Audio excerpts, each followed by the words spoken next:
apan ang Kapitolyo ni taho nga hapit na mahurot ang 1 bilyon ka pesos nga calamity funds niini.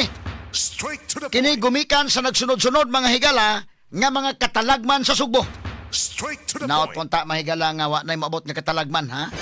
Igo na yung taon to mahigalang duha ka buok nga gasunod. Akong bahin sa pundo nagamit usab sa nagsunod nga mga kalamidad.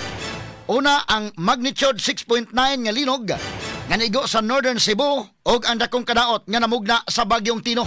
In fact, sa ato sad mahigala nga pagpahigayon og relief campaign, mapasalamaton ta nga ato mga listeners, ato mga viewers, ato mga followers, padayon sila mga higala nga ni hatag silang tabang sa atong para sa atong mga igsuon nga mga nabiktima sa bagyo. Una mahigala nagtuo gani ko nga mura og tungod sa bag-o pa ang Northern Cebu, nagtuo ta mahigala nga di naman siguro mo tabang ang uban, no? Tungod sa bag-o pa lang tanang ngayo. Pero kalo isa Dios ang ato mga kaigsuunan ni tubag gihapon sa ato mga tawag, no? Mo na nga mapasalamaton gyapon ta.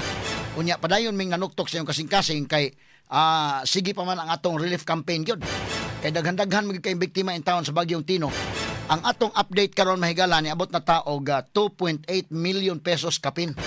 Ang atong nahipos, ang atong natigom nga salapi mga kigalaan gikan sa atong mga listeners, atong mga viewers, no?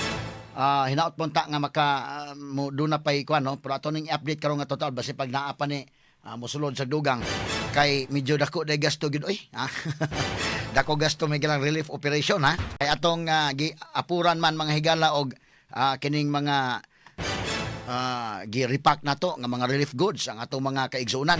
Wa pay labot tong mga namatay mga higala, no? Nga ato sang tagaan og tag 5,000 pesos ang matay kinabuhi nga namatay mga higala gumikan sa bagyo.